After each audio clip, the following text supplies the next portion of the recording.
ഓ God, ഒരു നിലവിളി ശബ്ദമിട്ടോ. ആവശ്യം വരും. ധ്രുവ് പറഞ്ഞ പോലെ അച്ഛനോട് കുഴിയെടുക്കാൻ പറയായിരുന്നു. ദിവ്യയുടെ ആത്മയാണ്. എന്താടി, നിന്റെ നാവിറങ്ങിപ്പോയോ? അതോ നീ വീണ്ടും ഊമയായിപ്പോയോ? രുദ്ര, നീ വെറുതെ സീൻ ഉണ്ടാക്കാതെ, ഹരി അവനോട് പറഞ്ഞു. നീ ഇതിൽ ഇടപെടേണ്ട ഹരി. ഇത് ഞാനും ഇവളും തമ്മിലുള്ള വിഷയമാ. നിന്റെ പെങ്ങളായത് കൊണ്ടാ നേരത്തെ തല്ലാതെ വിട്ടത്. അപ്പൊ തലേ കയറി നിരങ്ങുക. ഹരിയുടെ അനിയത്തിയാണ് ദിവ്യ എന്ന വിവരം രുദ്രനെ അറിയാമായിരുന്നു എന്ന അറിവ് ഹരിയും രോഹിത്തും ഒഴികെ ബാക്കി എല്ലാവരിലും ഞെട്ടലുളവാക്കി. രുദ്ര, നീയൊന്ന് അടങ്ങ്. രോഹിത്താണ്. മാറടാ, എനിക്ക് പറയാനുള്ളത് ഇവളോടാ. എന്നു മുതലാടി നീ ഊമയായത്? പറയടി. രുദ്ര അലറിയതും ദിവ്യ ചെറുതായൊന്ന് ഭയന്നു. എങ്കിലും അത് പുറത്തു കാണിക്കാതെ അവൾ പിടിച്ചെന്നു. ഞാൻ പറഞ്ഞോ തന്നോട് ഞാൻ ഊമയാണെന്ന്? അവളല്ലേ പറഞ്ഞേ, അവളോട് പോയി ചോദിക്കേ. ദിവ്യ ദേഷ്യത്തോടെ പറഞ്ഞു. അവൾ അത് പറഞ്ഞപ്പോ നിന്റെ വായിലെന്താടി പൂച്ച പെറ്റി കിടക്കുമായിരുന്നു? അപ്പൊ പറയാൻ എനിക്ക് സൗകര്യമില്ലായിരുന്നു. താൻ എന്നെ എന്ത് ചെയ്യുമോ മോൺസ്റ്ററെ? ഡി. രുദ്ര അവൾക്ക് നേരെ വന്നതും ഹരിയും രോഹിത്തും ഇടയിൽ കയറി. എന്റെ പൊന്നു രുദ്ര, നീയൊന്ന് അടങ്ങ്. രോഹിത്താണ്. ദിവി, നീ ക്ലാസ്സിൽ പോ. ഹരി പറഞ്ഞു. ഏട്ടാ, ഞാൻ നിന്നോട് പോവാനാ പറഞ്ഞേ. ധ്രുവ്, ഇവരെയും കൂട്ടി പോ. ഹരി പറഞ്ഞതും നാലാളും ദിവ്യയും കൂട്ടി നടന്നു. ഓയ് മോൺസ്റ്റർ! ദിവ്യ ഉറക്കെ വിളിച്ചതും രുദ്ര അവളെ തിരിഞ്ഞു നോക്കി. ബായ്, നമുക്ക് പിന്നെ തല്ലുകൂടാട്ടോ. അത്രയും പറഞ്ഞ് അവൾ ഓടി. ബാക്കിയല്ല ഇവിടെ ഇപ്പൊ എന്താ നടന്നേ എന്ന ചിന്തയിലാണ്. എന്തോ ബോധം വന്നതുപോലെ പിള്ളേര് നാലും ദിവ്യ പോയ വഴിയെ ഓടി. അവർ പോയതും ഹരി രുദ്രന് നേരെ തിരിഞ്ഞു. എന്താ നിന്റെ ഉദ്ദേശം? ഹരി ചോദിച്ചു. എന്തുദ്ദേശം? രുദ്രൻ ചോദ്യഭാവത്തിൽ ഹരിയെ നോക്കി. വന്ന അന്ന് തന്നെ അടി. അവളോട് അടിയുണ്ടാക്കി നടക്കാനാണോ പൊന്നുമോന്റെ പ്ലാൻ? ഹരി അവനെ നോക്കി പുച്ഛത്തോടെ ചോദിച്ചു. ചുമ്മാ ഒരു രസം. എന്തായാലും നിന്റെ പെങ്ങളെ ഞാൻ കൊല്ലില്ല. പിന്നെ ഇന്ന് നടന്നതൊക്കെ അവളുടെ നാക്ക് ശരിയല്ലാത്തതുകൊണ്ട് കിട്ടിയതാ. ഡാ, കൂടുതൽ ഡയലോഗ് വേണ്ട. വാതിയേറി ചെന്ന് പിള്ളേരെ പഠിപ്പിക്കാൻ നോക്ക്.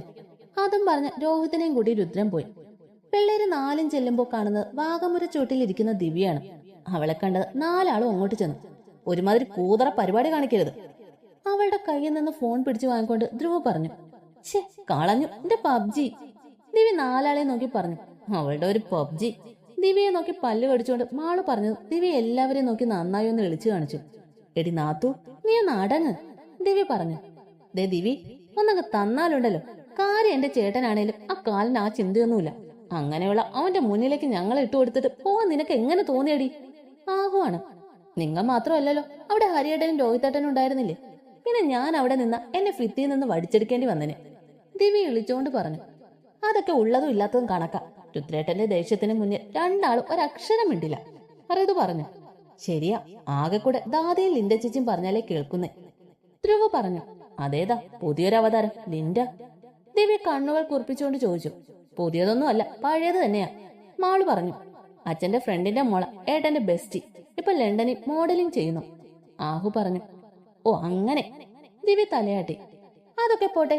എടി നാത്തു, എന്തായി നിന്റെ പ്രണയം? നല്ല പ്രോഗ്രസ് ഉണ്ടോ? മാളുവിനെ പിടിച്ച് അരികിലിരുത്തിക്കൊണ്ട് ദിവ്യ ചോദിച്ചു. എവിടെന്ന്? പഴയതുപോലെ തന്നെയുണ്ട്. പിന്നെ ഒരു മാറ്റമുള്ളത് പണ്ട് സാർ ഇവളെ ഉപദേശിച്ച് നന്നാക്കാൻ നോക്കി. അത് കാര്യമില്ലെന്ന് മനസ്സിലായതും അത് നിർത്തി. ഇപ്പൊ മിണ്ടാറുകൂടിയില്ല. അവർക്കരികിലേക്ക് ഇരുന്നു കൊണ്ട് ഋതു പറഞ്ഞു. ഒപ്പം ധ്രുവും ആഹുവും ഇരുന്നു. നീ ഇതൊന്നും കേട്ട് തളരരുത് നാത്തു, ഞാനുണ്ട് നിനക്ക് കൂട്ടിന്. ദേവി അവളെ പ്രോത്സാഹിപ്പിച്ചു. ആ, നിന്റെ കൂടി കുറവേ ഉണ്ടായിരുന്നുള്ളൂ, ഇപ്പൊ പൂർത്തിയായി. ആഹു പറഞ്ഞു. പൊടി പൊടി. അപ്പോഴേ മോളെ നാത്തു, നീ നിന്റെ ലവ് സ്റ്റോറി ഡീറ്റെയിൽ ആയി ഒന്ന് പറഞ്ഞ് ചേച്ചി കേൾക്കട്ടെ. ദേവി പറഞ്ഞു. ശരിയാ, കാര്യം കേട്ട് മടുത്തതാണേലും ലവ് സ്റ്റോറി അല്ലേ, ഒന്നുകൂടെ കേട്ടേക്കാം. ധ്രുവാണ്. എല്ലാവരും പറഞ്ഞു ചെറുചിരിയോടെ മാള് പറയാൻ തുടങ്ങി. കോളേജിലെ ആദ്യ ദിവസം, അന്നാണ് ഞാൻ സാറിനെ ആദ്യമായി കാണുന്നത്. ആ ഓർമ്മയിൽ അവളുടെ ചുണ്ടിൽ ഒരു പുഞ്ചിരി വിരിഞ്ഞു. അവനായി മാത്രം. കോളേജിലെ ആദ്യ ദിവസമായതിനാൽ കോളേജും പരിസരമൊക്കെ നോക്കി നടക്കുവാണ് മാളും. പെട്ടെന്ന് ചുവന്ന ഷർട്ടും അതേ കരം മുണ്ടുകൊടുത്ത കട്ട താടിയൊക്കെ ഗ്രൗണ്ടിലൂടെ പോകുന്നൊരു ചെറുപ്പക്കാരൻ ആളുവിന്റെ കണ്ണുകൾ ഉടക്കി. അവന്റെ കയ്യിലെ ചെങ്കൊടി കണ്ടപ്പോൾ മനസ്സിലായി ആളൊരു സഖാവാണെന്ന്. സഖാവിന്റെ സഖിയായാലോ? ആ ചെറുപ്പക്കാരനെ നോക്കി പറഞ്ഞുകൊണ്ട് തിരിഞ്ഞ മാളു ആരെയോ ചെന്നിടിച്ചു. നെറ്റി ഒഴിഞ്ഞുകൊണ്ട് മുഖമുയർത്തി അവൾ കണ്ടു തന്റെ മുന്നിലുള്ള കാപ്പിപ്പൊടി കണ്ണുള്ള ചെറുപ്പക്കാരനെ. അവനെ നോക്കുമ്പോൾ അവളുടെ ഹൃദയം ക്രമാതീതമായി മിടിക്കുന്നത് അവൾ അറിഞ്ഞു. ദേവി, അറ്റാക്ക് വല്ലതും ആണോ? മാളുവിന്റെ ആത്മ. സോറി, ഞാൻ കണ്ടില്ല. അത്രമാത്രം പറഞ്ഞ് അവൾക്ക് പറയാനുള്ളത് കേൾക്കാതെ അവൻ നടന്നാങ്ങുന്നു. ഇതെന്താ, റേഡിയോ ആണോ? അങ്ങോട്ടൊന്നും പറയാൻ പറ്റില്ലാന്ന് തോന്നല്ലോ. മാളു പിറുപിറുത്തു. അവൻ പോകുന്നത് നോക്കിയവൾ പറഞ്ഞു. അവൻ പോകുന്നത് നോക്കി നിൽക്കെ ഹൃദയത്തിൽ എന്തോ വേദന നിറയുന്നതായി തോന്നിയവൾക്ക്. പിന്നെ സ്വയം തലക്കിട്ടടിച്ച് തിരിഞ്ഞ മാളു തന്നെ നോക്കി നിൽക്കുന്ന ചെറുപ്പക്കാരനെ കണ്ട് നെറ്റി ചുളിച്ചു നോക്കി. ഫസ്റ്റ് ഇയർ ആണോ? മാളുവിനെ നോക്കി അവൻ ചോദിച്ചു. അതെ, ഫസ്റ്റ് ഇയർ BBA. മാളു ചിരിയോടെ മറുപടി നൽകി. BBA ആണോ? ഞാനും അതെ. അപ്പൊ ഫ്രണ്ട്സ്? ചിരിയോടെ അവൾക്ക് നേരെ കൈനീട്ടിക്കൊണ്ടവൻ പറഞ്ഞു. തിരികെ അവള്. ഞാൻ മാളവിക, മാളു എന്ന് വിളിക്കും. ഇയാളോ? ഞാൻ ധ്രുവ്, ഷോർട്ടായി ധ്രുവ് എന്ന് വിളിച്ചോ? ഓക്കെ, ഞാനും അങ്ങനെ വിളിക്കാം. അതും പറഞ്ഞ് രണ്ടാളും ഒരുമിച്ച് ക്ലാസ്സിലേക്ക് നടന്നു. അപ്പോഴും മാളുവിന്റെ കണ്ണുകൾ നേരത്തെ കണ്ട ചെറുപ്പക്കാരനെ തിരിഞ്ഞു. മനസ്സ് അവൻ തനിക്ക് ആരാണെന്ന് ചോദിച്ചുകൊണ്ടിരുന്നു. ക്ലാസ്സിലേക്ക് ചെന്നതും രണ്ടും ഒരുമയോടെ ബാക്ക് ബെഞ്ച് ലക്ഷ്യമാക്കി നടന്നു. അവിടെ തങ്ങളെക്കാൾ മുമ്പേ സീറ്റ് പിടിച്ച രണ്ട് പെൺകുട്ടികളെ കണ്ട് അവർ പരസ്പരം നോക്കി. അവരെ കണ്ട ആ പെൺകുട്ടികൾ ഒരു നിമിഷം അവരെ നോക്കി. പിന്നെ ചിരിയോടെ അല്പം നീങ്ങിയിരുന്നു. അവരോട് ഇരിക്കാനെ കണ്ണു കാണിച്ചു. മാളുവും ധ്രുവും ചിരിയോടെ അവർക്കരികിലിരുന്നു. ഹായ്, ഞാൻ ഋതിക, ഇതാ ഹാന. ഹായ്, ഞാൻ ധ്രുവ്, ഇത് മാളവിക. അവർ നാലാളും പെട്ടെന്ന് തന്നെ കൂട്ടായി. നാലും ഒരേ ലെവലാണെന്ന് അവർക്ക് പരസ്പരം പെട്ടെന്ന് തന്നെ മനസ്സിലായി. ഓരോ ടീച്ചേഴ്സായി വന്ന് അവരെ ഓരോരുത്തരെയും പരിചയപ്പെടുത്തിപ്പോയി. ഒപ്പം ഹരി സാറാണെന്നറിഞ്ഞത് മാളു ഒന്ന് ഞെട്ടി.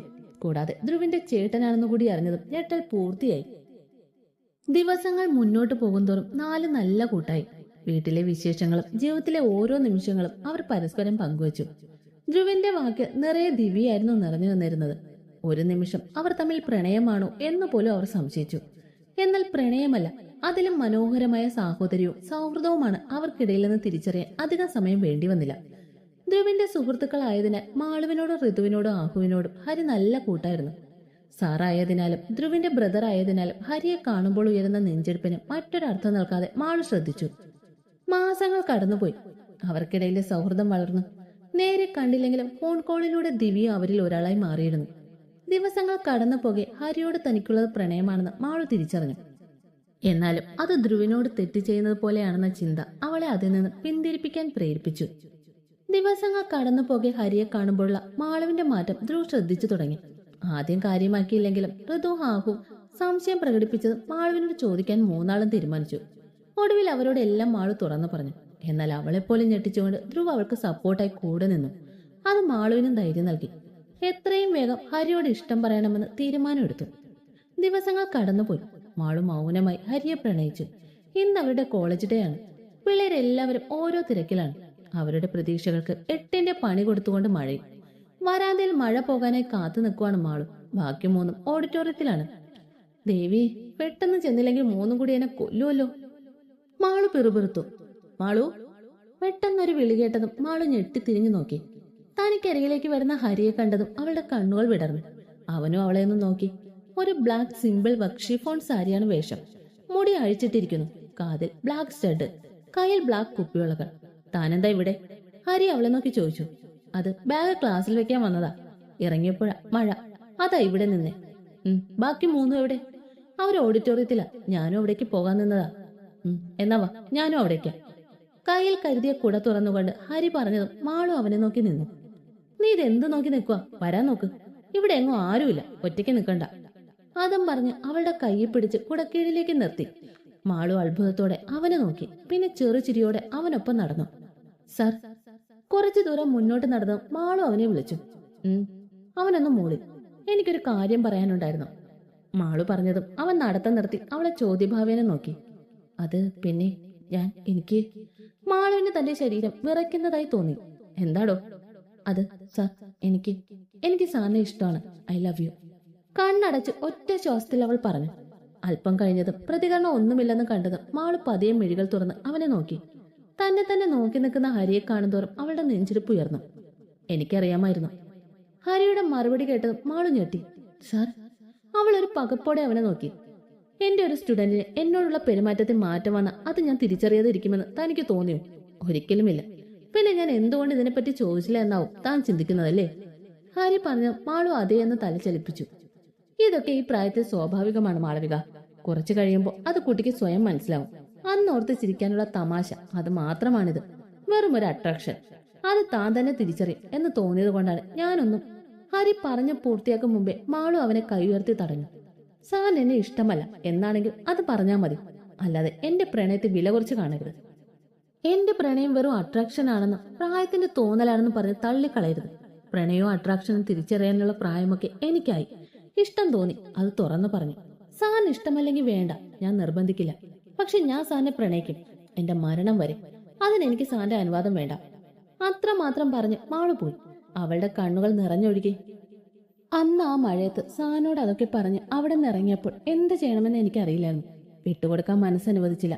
സാറിന്റെ ഹൃദയത്തിന് മറ്റൊരവകാശം ബോധ്യമുള്ളത് കൊണ്ട് പുറകെ നടന്നു. ഇപ്പോഴും നടക്കുന്നു. അത്രയും പറഞ്ഞപ്പോഴേക്കും മാളുവിന്റെ കണ്ണുകൾ നിറഞ്ഞു. ദിവ്യയും ഋതുവും ധ്രുവും ആഹും അവളെ ഇറുകെ പുണർന്നു. എപ്പോഴും കൂടെ കാണുമെന്ന് പറയാതെ പറഞ്ഞു. ദിവസങ്ങൾ കടന്നുപോയി. പിള്ളേർ അവരുടെ കോളേജ് ജീവിതം ഓരോ നിമിഷവും ആഘോഷിക്കുകയാണ്. ദിവ്യ ജോയിൻ ചെയ്തിട്ട് ഒരാഴ്ചയായി. ഇതിനിടെ ഒരിക്കൽ പോലും രുദ്രനും ദിവ്യയും തമ്മിൽ കണ്ടിരുന്നില്ല. അതിനേക്കാൾ അവർ പരസ്പരം കാണാനുള്ള അവസരം പിള്ളേർ കൊടുത്തില്ലെന്ന് പറയുന്നതാകും ശരി. രുദ്രന്റെ തലവട്ടം കാണുമ്പോഴേ പിള്ളേർ ദിവ്യയും കൊണ്ട് മുങ്ങും. ഹരിയുടെ വീട് കോളേജിന്റെ അടുത്തായതിനാലും ദിവ്യയും ധ്രുവും അവനോടൊപ്പം അവിടാണ് താമസം. ബാക്കി എല്ലാവരും തറവാട്ടിലാണ്. ദിവ്യ വന്നതിന് ശേഷമുള്ള ആദ്യ അവധിയാണ് ഇന്ന്. അതുകൊണ്ട് ഹരിയും ദിവ്യയും ധ്രുവും ഹരിയുടെ മാതാപിതാക്കളും തറവാട്ടിലേക്ക് തിരിച്ചു. മംഗലത്ത് തറവാട്. പഴമയുടെ ഭംഗി വിളിച്ചോതുന്ന തലയെടുപ്പുള്ള തറവാടാണ് മംഗലത്ത്. വിശാലമായ പറമ്പിന്റെ ഒത്ത നടുക്കാണ് തറവാട് നിൽക്കുന്നത്. പറമ്പിൽ മാവ്, തേക്ക്, പ്ലാവ്, അരയം, അത്തി അങ്ങനെ ഇല്ലാത്ത മരങ്ങളില്ല. ഒരു സൈഡിലായി സസ്യത്തോട്ടം ഒരുക്കിയിട്ടുണ്ട്. അവിടെ എല്ലാവിധ സസ്യങ്ങളും കിട്ടും. മുത്തശ്ശിയുടെ വകയെ അടുക്കളത്തോട്ടം. 3 നിലയാണ് തറവാട്. അതിൽ 3ാമത്തെ നില നിറയെ പഴയ സാധനങ്ങളും മറ്റും അടുക്കി വെച്ചിരിക്കുകയാണ്. അവിടേക്ക് അധികം ആരും പോകാറില്ല. പഴയതെങ്കിലും എല്ലാവിധ അത്യാധുനിക സൗകര്യങ്ങളും തറവാട്ടിലുണ്ട്. തറവാട് മുറ്റത്ത് കാർ നിർത്തിയതും ദിവി ചാടി ഇറങ്ങി ഉമ്മർത്ത ചാരുകസയിലിരിക്കുന്ന കാർത്തികേയൻ വർമ്മയ്ക്കരികിലേക്ക് പാഞ്ഞു. മുത്തശ്ശാ! ദേവി ഓടിച്ചെന്ന് അദ്ദേഹത്തെ ഇറുകി പുണർന്നുകൊണ്ട് വിളിച്ചു. മുത്തശ്ശന്റെ ചെല്ലക്കുട്ടി ഇപ്പോഴാണോ മുത്തശ്ശനെ കാണാൻ വരുന്നത്? അയാൾ പരിഭവത്തോടെ പറഞ്ഞതും ദിവി അയാളെ നോക്കി കുറുമ്പോടെ ചിരിച്ചു. ദേ കാർത്തികേയൻ വർമ്മേ, ഇല്ലാത്ത പിണക്ക് കഷ്ടപ്പെട്ട് വരുത്തണ്ടാട്ടോ. ദേവി പറഞ്ഞതും അയാൾ അവളെ നോക്കി ചിരിച്ചു. എവിടെ എന്റെ മുത്തു? ദേവി ചോദിച്ചു. അടുക്കളയിലുണ്ട് എല്ലാവരും. ഞങ്ങളുടെ രാജകുമാരിക്ക് പ്രിയപ്പെട്ടതെല്ലാം ഉണ്ടാക്കുന്ന തിരക്കില. അകത്തു നിന്ന് വന്ന രാമനാഥൻ, ധ്രുവിന്റെ അച്ഛൻ, മറുപടി നൽകി. ചെറിയച്ച എന്നും വിളിച്ച് ദിവി അയാളുടെ നെഞ്ചോട് ചേർന്ന് നിന്നു. സുഖാണോ ചെറിയച്ചന്റെ കുട്ടിക്ക്? രാമനാഥൻ ചോദിച്ചു. ഊവല്ലോ, നിങ്ങളെ ആരെയും കാണാൻ കഴിയാത്ത വിഷമമേ ഉള്ളൂ. അതൊക്കെ ഇപ്പൊ മാറിയില്ലടി വായാടി. മുറ്റത്ത് വന്നു നിന്ന ശങ്കർദാസ് പറഞ്ഞു. ഹരിയുടെ അച്ഛനാണ്. ഊവല്ലോ, ഇപ്പൊ ഒത്തിരി സന്തോഷമാ. ദേവി ചിരിയോടെ പറഞ്ഞതും എല്ലാവരിലും പുഞ്ചിരി വിരിഞ്ഞു. ശ്രീദേവി കയറി വന്ന് കാർത്തികേയൻ വർമ്മയുടെ അനുഗ്രഹം വാങ്ങി. പിന്നെ രാമനാഥന്റെ നെഞ്ചോട് ചേർന്നു. മതി മതി, എല്ലാവരും പുറത്തുനിന്ന് സംസാരിച്ചത്, അകത്തേക്ക് കയറി. വിശ്വനാഥൻ, ദിവ്യയുടെ അച്ഛൻ, പറഞ്ഞതും എല്ലാവരും ചിരിയോടെ അകത്തേക്ക് കയറി. സുഖമായിരിക്കുന്നോ മോളെ? ശ്രീദേവിയുടെ തലയെ വാത്സല്യത്തോടെ തഴുകിക്കൊണ്ട് വിശ്വനാഥൻ ചോദിച്ചു. സുഖമാണേട്ടാ. ശ്രീദേവി ചിരിയോടെ മറുപടി പറഞ്ഞു. അത് ശരി, ഇപ്പൊ ആർക്കും എന്നെ വേണ്ടേ? ധ്രുവ പിണക്കത്തോടെ പറഞ്ഞു. വേണ്ട. അടുക്കളയിൽ നിന്ന് വന്ന സേതുലക്ഷ്മി പറഞ്ഞതും ധ്രുവ കാറ്റഴിച്ചു വിട്ട ബലൂൺ പോലെയായി. ചെറിയമ്മേ! ദിവ്യ ഓടിച്ചെന്നവരെ കെട്ടിപ്പിടിച്ചു. അവരവളെ മാറോടണച്ചു. അപ്പോഴേക്കും അടുക്കളയിൽ നിന്നും ദീപ്തി, ദിവ്യയുടെ അമ്മ, മുത്തശ്ശിയും ദേവികയും, ദിവ്യയുടെ മൂത്ത ഏട്ടന്റെ ഭാര്യയാണ്, അവരും വന്നു. ദിവ്യക്കുട്ടി! മുത്തശ്ശി വിളിച്ചതും ദിവ്യ സേതുവിൽ നിന്ന് അകന്ന് മുത്തശ്ശിയുടെ മാറി ചേർന്നു. Muthu, I miss you so much. Devi പറഞ്ഞതും അവർ വാത്സല്യത്തോടെ അവളുടെ നെറ്റിയിൽ ചുണ്ടു ചേർത്തു. കണ്ടോ അമ്മേ, ഇപ്പൊ അവൾക്ക് നമ്മളെയൊന്നും വേണ്ട. ദിവ്യയെ നോക്കി അടുത്ത് നിൽക്കുന്ന ദീപ്തിയോട് ദേവിക പറഞ്ഞു. അവൾ പറഞ്ഞതും ദിവ്യ മുഖമെഴുത്തി ദേവികയെ നോക്കി. ഇടത്തേക്ക് കുശുമ്പാ. ദിവ്യ ദേവികയെ നോക്കി കുറുമ്പോടെ പറഞ്ഞു. എന്റെ കുട്ടി വല്ലാണ്ടങ്ങ് ക്ഷീണിച്ചു. നീ ഒന്നും കഴിക്കാറില്ലേ കുട്ടിയെ? മുത്തശ്ശി ചോദിച്ചു. കുറെ കഴിക്കുന്നു, ഒരു വക നേരെ കഴിക്കില്ല പെണ്ണ്. ദീപ്തി പറഞ്ഞത് ദിവ്യ നന്നായൊന്ന് വിളിച്ചു കാണിച്ചു. ഡി, ഞങ്ങൾ ചിലർ കൂടി ഇവിടെ ഉണ്ട് കേട്ടോ. ശബ്ദം കേട്ട ഭാഗത്തേക്ക് തിരിഞ്ഞു നോക്കിയ ദിവ്യ കണ്ടു അവളെ തന്നെ നോക്കി നിൽക്കുന്ന ദേവാനന്ദനെയും ധ്യാനെയും. അവളെ കൂർപ്പിച്ചു നോക്കി നിൽക്കുന്ന ധ്യാനെ കണ്ടതും അവൾ ഒരു കള്ളച്ചിരിയോടെ അവൻ അരികിലേക്ക് ചെന്നു. പോലീസേ! കുറുമ്പോടെ ധ്യാനിന്റെ മേശ പിടിച്ചു വലിച്ചുകൊണ്ട് ദിവ്യ വിളിച്ചതും അവന്റെ ചുണ്ടിൽ പുഞ്ചിരി വിരിഞ്ഞു. പൊടി കാന്താരി! അവൻ അവളുടെ തല ചെറുതായൊന്ന് കൊട്ടിക്കൊണ്ട് പറഞ്ഞു. ദിവ്യ നന്നായൊന്ന് ഇളിച്ചു കാണിച്ചു. സുഖാണോ മോളെ? ധ്യാൻ ചോദിച്ചു. ആണല്ലോ ചേട്ടായി, ദിവ്യ പറഞ്ഞു. അതെ, എന്നെ ഇവിടെ ആർക്കും ഒരു വിലയുമില്ലേ. എല്ലാവരും നോക്കി മുഖം വെറുപ്പിച്ച് സോഫയിലിരുന്ന് ധ്രുവ പറഞ്ഞു. അവന്റെ മുഖഭാവം കണ്ടതും എല്ലാവർക്കും ചിരി വരുന്നുണ്ടായിരുന്നു. കുഞ്ഞാ! വാത്സല്യത്തോടെയുള്ള നന്ദന്റെ ദേവാനന്ദ് വിളി കേട്ടതും ധ്രുവ മുഖമുയർത്തി നോക്കി. തനിക്ക് നേരെ കൈവിടർത്തി നിൽക്കുന്ന നന്ദനെ കണ്ടതും അവൻ ഒറ്റ കുതിപ്പിന് അവന്റെ നെഞ്ചോട് ചേർന്നു. നിന്നെ അങ്ങനെ ഞങ്ങൾ മറക്കുമോടാ, നീ ഞങ്ങളുടെ കുഞ്ഞനിയനല്ലേ. ധ്രുവിനെ ചേർത്ത് പിടിച്ച് നന്ദൻ പറഞ്ഞതും അവന്റെ ചുണ്ടി പുഞ്ചിരി വിരിഞ്ഞു. ദിവ്യയെ ചേർത്ത് പിടിച്ച് ധ്യാനം, ഹരിയോ അവർക്കൊപ്പം വന്നു നിന്നു. മുതിർന്നവർ ഒക്കെ ചിരിയോടെ അത് നോക്കി നിന്നു. അല്ല, എവിടെ എന്റെ ജിത്തേട്ടൻ? ഡോക്ടർ ദേവജിത്ത് വിശ്വനാഥ വർമ്മ? ചുറ്റും കണ്ണോടിച്ചുകൊണ്ട് ദിവി ചോദിച്ചു. അവൻ റൂമിൽ കാണും. ഇന്നലെ ലേറ്റ് ആയിട്ടാ വന്നത്. ഹോസ്പിറ്റലിൽ എന്തോ എമർജൻസി കേസ് വന്ന് പോയതാ. വരാൻ വൈകി, ധ്യാൻ പറഞ്ഞു. ഓഹോ, എന്നാ പിന്നെ ഞാനൊന്ന് ചെന്ന് മുഖം കാണിച്ചിട്ട് വരാം. ദിവി പറഞ്ഞുകൊണ്ട് മുകളിലേക്ക് കയറാൻ തുടങ്ങി. ദിവി വേണ്ട, അവൻ ഉറങ്ങട്ടെ, ശല്യപ്പെടുത്തണ്ട. ദീപ്തി ശാസനയോടെ പറഞ്ഞു. എന്റെ പൊന്നും അമ്മാ, ഞാനൊന്നും ചെയ്യില്ല, ജസ്റ്റ് കണ്ടിട്ട് വരാം. അതും പറഞ്ഞ് മറുപടിക്ക് കാത്തു നിൽക്കാതെ ദിവി മുകളിലേക്ക് ഓടി. എല്ലാവരും അവളുടെ പോക്കും നോക്കി നിന്നു. മുകളിൽ മൊത്തം 8 മുറികളാണുള്ളത്. താഴെ അടുക്കളയും ഹാളും കൂടാതെ 4 മുറികൾ. മുകളിലെ മുറികളെല്ലാം തന്നെ ഒരുപോലെ നിർമ്മിച്ചിരിക്കുന്നവയാണ്. അതിൽ 6 റൂം പിള്ളേരുടെയാണ്. ഒരു റൂം ആൺപടയുടെ ജിം സെറ്റ് ചെയ്തതാണ്. മറ്റൊന്ന് ഗസ്റ്റ് റൂം. ദിവി ഓടിച്ചെന്ന് ജിത്തുവിന്റെ മുറിയിലേക്ക് കയറി. ഡോക്ടർ സാറിന് വൃത്തി അല്പം കൂടുതലാണ്. അതുകൊണ്ട് തന്നെ മുറിയൊക്കെ നല്ല ക്ലീൻ ആയിരിക്കും. അത്യാവശ്യം നല്ല വലിപ്പമുള്ള മുറിയാണ് ജിത്തുവിന്റെ. മുറിക്ക് ഒത്ത നടുക്കായി ബെഡ്, ഒരു സൈഡിൽ ബാത്റൂം, മറ്റൊരു സൈഡിൽ ബാൽക്കണി. റൂമിന്റെ ജനലിനോട് ചേർന്ന് ഒരു ചെയറും ടേബിളും ഉണ്ട്. ടേബിളിൽ കുടുംബം മൊത്തം ഒന്നിച്ചുള്ള ഒരു ഫോട്ടോ വെച്ചിട്ടുണ്ട്. കൂടെ അവന്റെ സ്റ്റെത്തും കുറച്ച് മെഡിക്കൽ ഫയലും. ബാൽക്കണിയോട് ചേർന്ന് കബോർഡ്, അതിൽ നിറയെ മെഡിക്കൽ ബുക്സ് നിറഞ്ഞു നിൽക്കുന്നു. എല്ലാവരുടെയും മുറി സെയിം പാറ്റേണിലാണ് പണിതിട്ടുള്ളത്. ദിവി പതിയെ അകത്തേക്ക് കയറി മൊത്തത്തിലൊന്ന് നോക്കി. ഓ, ഇവനാരാ വൃത്തി രാക്ഷസനോ? ഇങ്ങനെ ക്ലീൻ ആക്കി വെക്കാൻ. ഇത്ര വൃത്തിയായി കിടക്കുന്ന കണ്ടിട്ട് സഹിക്കണില്ലല്ലോ. അല്ലേ വേണ്ട, വല്ലതും കുളമായ കാലം കൊല്ലും. എന്നാലും വന്ന സ്ഥിതിക്ക് വെറുതെ പോകുന്ന മോശമല്ലേ? ഒരു പണി കൊടുക്കണം.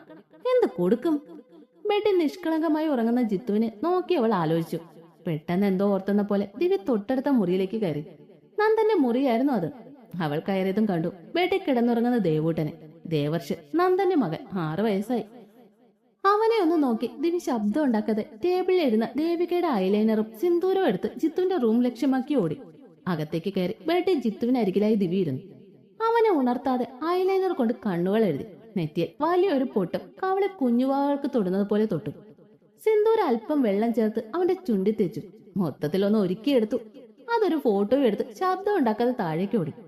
ഒന്നും സംഭവിക്കാത്ത പോലെ എല്ലാവർക്കും ഒപ്പം വന്നിരുന്നു. എന്നാൽ അത് വരാൻ പോകുന്ന കൊടുങ്കാറ്റിന് മുമ്പുള്ള ശാന്തതയാണെന്ന് പിള്ളേർക്ക് അടക്കം മൊത്തം മനസ്സിലായി.